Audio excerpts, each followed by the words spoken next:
intelligence, what is your level of capability, introvert, extrovert, this, that, doesn't matter. Do you have the courage and commitment to make the possibility into your reality? That's all the question is. There is no such thing as extrovert or introvert, do not classify people like that. Some people see that they need to act and reach out. Some people see there is not much need for that. So maybe they are not on the Twitter and Facebook and whatever, this doesn't mean they're introvert. They have a life of their own. The difference between this extrovert or introvert is, it's like mistaking your exhalation for inhalation and inhalation for exhalation. We should not judge people like this. Every human being has a right to be whichever way they want. But now the question is, if I am not extrovert, will I be able to do things in the world? That's a main aspect of the question. See, your ability to do things is not because you want to do things. I want to do something is my desire. Desire is just an intention. An intention won't make things happen. An intention will only set direction. Still you have to make the journey, isn't it? Process is an end in itself. If you are absolutely devoted to the process, something will come out. But now we are interested in the consequence, not in the process. This goal-orientedness, I want to get there, I want to get there, we become too goal-oriented. Goal-oriented means we are interested in the consequence, but we are not interested in the process. I think you should look at life like this. You must see how to enhance this one. Enhance this one means not blow up your ego in a big way. Enhance the life that you are. When I say life, I'm talking about the life that you are. I am not talking about your body, I am not talking about the structure of your mind, I am not talking about… See, when people say life, you are supposed to decipher. They could be talking about their home, they could be talking about their relationship, they could be talking about their car or their dog or something. My life means something. I am not talking about that, I am talking about the life that you are. Are you alive? Are you really alive? Or just a bundle of thoughts, emotions, ideas, prejudices, opinions? Most people are just this. Because of that, we make conclusions, this is an introvert, this is an extrovert. Because without conclusion, you can't have a thought. You need conclusions and conclusions and conclusions about everything. Now I need to conclude, this is introvert, this is extrovert. Otherwise my thought every time freaks, okay, who the hell is she?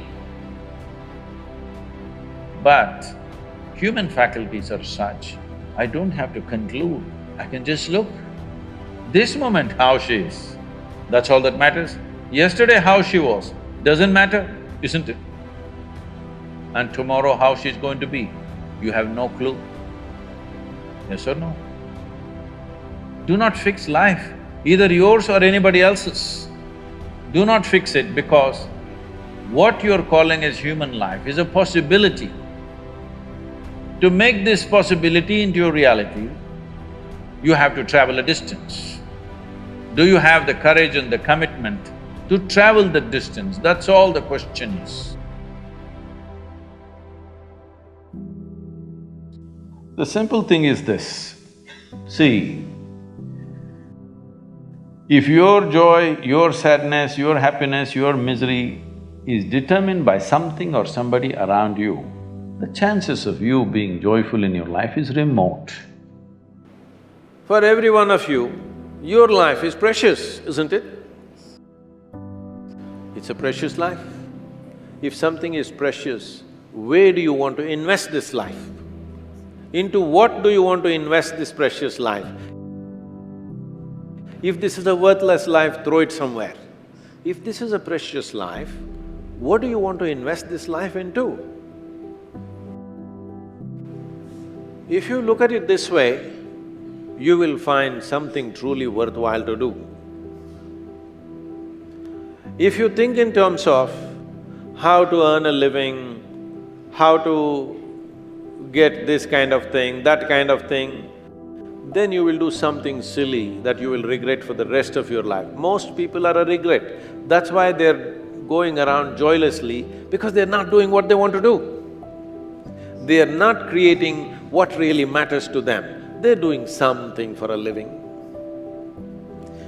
Earning a living is not a big deal for a human being. Every creature, every worm, insect, bird, animal is earning their living, isn't it so? With such a big brain, what is the big deal about earning a living? What is it that you're going to create? This precious life, where are you going to invest it? Are you going to invest it in something that's truly worthwhile, or are you going to throw it away as a worthless thing?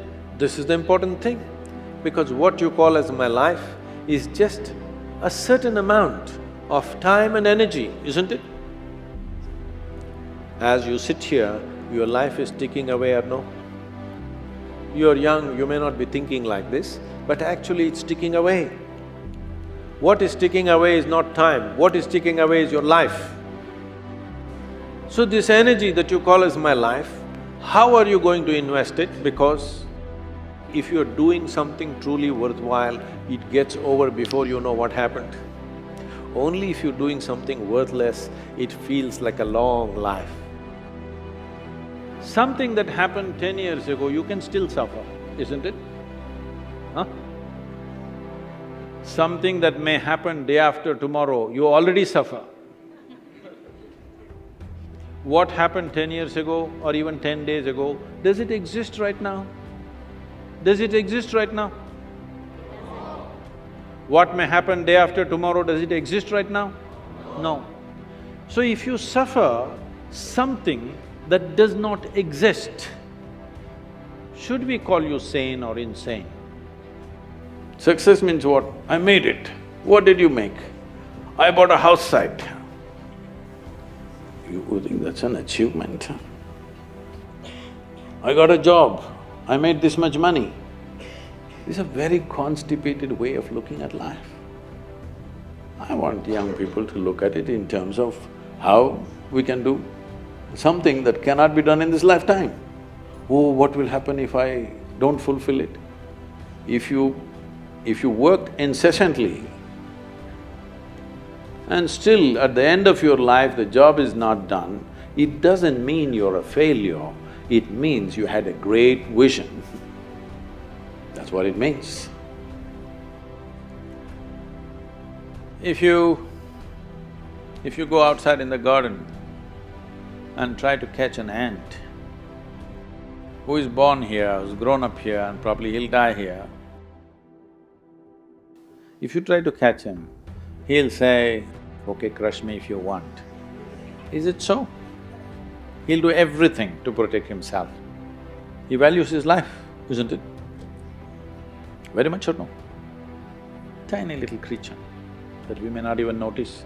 We may step on him without even seeing him, unfortunately.